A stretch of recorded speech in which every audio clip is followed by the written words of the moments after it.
Hello, I'm Jake Kraus. Welcome to my presentation on the Staff Recruitment and Development Pilot Proposal that I put together as part of my MBAD6193 class.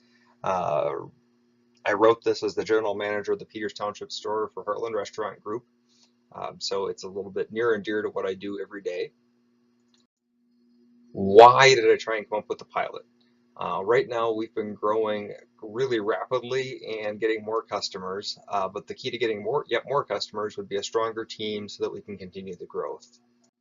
The Peters Township store right now is growing year over year, 20% increase monthly, sometimes more. Thus far this month, we're nearly 30% over last year. Our biggest obstacle to continued growth is the staffing in the 5 a.m. to 10 a.m. time frame, which is roughly 65% of our business every day. At the same time, Canonsburg Duncan is about 10 minutes down the road from us and has been struggling to rebuild its staff and culture after a challenging 6-month period of staff turnover. The major parts of the pilot there are 4 of them. The first is some new local marketing materials. The second is a service industry day and networking event at our Peters Township store. The third is the customer referral recognition program. And the last would be some joint scheduling and development between Peters and Canonsburg. First one, new local marketing materials. We want simple things for our customers to quickly grasp what we're looking for. These range from stickers on every box that we sell, posters in the lobby, signage in the drive-thru where most of our customers interact with us, having QR code on all of our different materials so that it's really easy to get straight to the application as opposed to trying to type in some long alphanumeric address on the web. And last but not least, simplifying the hiring process. It's a little convoluted on our end, but to make it as easy as humanly possible for applicants to apply and not get lost in the middle of the process. The Service Industry Day would be hosted at Peters, offer a morning and evening opportunity to reach staff throughout the day throughout their availability. We'd be inviting staff from all our local quick service restaurants, full service restaurants, and some businesses of the like, with the idea that they can come together, meet each other, get some free coffee, and we get a chance to meet them. Part of it built in would be to have some sort of way to record their information to reach out to them in the future. This could be a giveaway, it could be any number of ways that we can gather their information in a way that benefits them. And also possibly look at an incentive to encourage businesses to send their staff, whether it be a discount to them on a future catering purchase, something along those lines. But at the end of the day, this will also help generate new customers by building a little bit of goodwill by recognizing all those folks out there.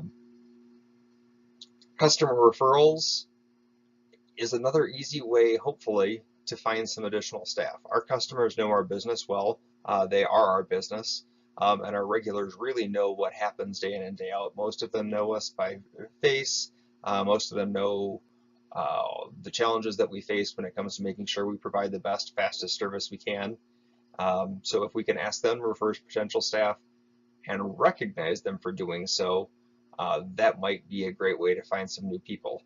On our end, we would also need to develop a way to track who got referred by whom, and then recognize that person, both at the time of hire and then throughout the employment. And then at the end, we would also want to make sure we publicize that success to thank those folks who've helped us out with finding ways to staff our store. The last item of the 4 would be joint scheduling and staffing working between Canonsburg and Peters. All the staff in each store should be cross-trained to be able to do pretty much anything in the store, ranging from front counter service to baking, to work in the drive-through, to making sandwiches, so that in any given day they can be in a position, maybe they're not the ace in that place, but they're able to fill in if needed in a pinch. To help the Canonsburg store as it rebuilds, to utilize the experienced staff we have at Peters that have gotten only better as time's gone on, to help those folks learn some of the basic skills and tricks that we've learned to speed up our service and improve our quality. To help kind of use the positive culture from Peters to seed a similarly positive culture at Canonsburg, and give staff more opportunities for hours by working at both stores. How? So I broke this down, each of these steps down into a couple different items. Looks like about 5 or 6 each. and then assign them to one of our staff.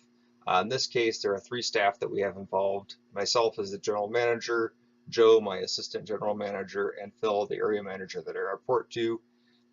Each of us having a portion of it, and on the task list you see here what the deliverable for their part of the project would be. Another way of looking at it is who's responsible for what. So I took it out. We have primary and secondary assignments here for each piece, and you can see how that's tracked out through here. When would we do this? I built the schedule based around an approximate time frame on how long it should take to do things, what order they need to happen in, and show both on here the days that it might take and the total staff time it might take to do them, and who the primary responsibility person is. So given any starting date, 74 days later, we would hope to be done. This particular set of dates is based on a January 31st kickoff, which we're obviously past, so you would need to adjust accordingly. Here's a more visual representation of the schedule showing a much better way of seeing what overlaps with what. Really the only overlap between the different tasks would be the industry day and the joint scheduling and development. With the idea that the referral program is going by that point, that we've done new local marketing materials and implemented that before we get to the other 2 components there. This could be shifted around as needed to see what works best for the calendar and for the staff. The upfront cost for this would be pretty low. Most of it would be really progressively budgeted, looking at each point as we decide some specifics on what might be a recognition. What type of ads are we printing? Are we looking at color or black and white? What size sticker? Those type of things that are going to generate the cost for the print ads or for marketing. And talking to the chamber, how much would it cost to do marketing? Do we have a way to do it cheap or free if we host an event for them? How is part of the goal to gain support there on step 10? But then what are the specifics on the event? Are we going to need to buy other things other than what we provide internally? We obviously have food and drink. Do we need decorations? Will we need note cards? How would we be tracking those type of things? And also, what would be the customer recognition for the referral program? What would be the initial and ongoing cost for that? So those are things that would need to be determined throughout the project. Quality control really is a set of everyone taking a look at it. From myself as the project manager, Phil as my supervisor, then everything for marketing materials, event plans, recognitions, and budgets being approved by Mark Watkins, our direct supervisor, to be able to make sure that we cover everything and don't spend any money before his approval is received. There is risk. No risk really to the franchise, other than potentially some negative PR if something goes really sideways. But the project itself could be affected by a couple different items you see listed here. Mostly things like chamber not supporting us, recognition plans not being approved, not being able to have enough time to actually train the staff really not gelling between the 2 stores, or somebody changing a position so that it resets that particular manager's job to a new person to switch that around. I've color coded them really in what I think are the likelihood or degree of impact, so you can kind of get a good quick color representation. Most of them fall in the medium likelihood, but there's a few that are low and a few that have what high impact if it happened. And on each, I have given you some notes here. What might we do in case? This is all included also in the formal proposal document. Presuming this works, the success would really be more staff at Peters Township during the morning rush, an ongoing stream of applicants and referrals, specifically folks, hopefully more than just our high school students that we currently get applicants for, helping out improving the staff skills and culture at Canonsburg so they can help provide a better quality service to their customers. It's got low upfront costs and franchise risk, but has a high potential gain in more staff, more customers, and good local name recognition, because at the end of the day, it's really all marketing with just a little bit different opinion at the end. The 5 keys to success I've identified are a good project manager, which is a little bit of blowing my own horn, but I hope I do well at that. Local marketing, joint staffing and training, service industry networking, and customer referrals leading to happy customers represented here by Homer Simpson enjoying his donut. Thank you very much for taking the time to listen to my presentation. Please take some time and read the additional written proposal that details this out in much greater detail. This has been Jake Kraus, presenting for the MBA class in Project Management, MBAD 6193 for spring 2019.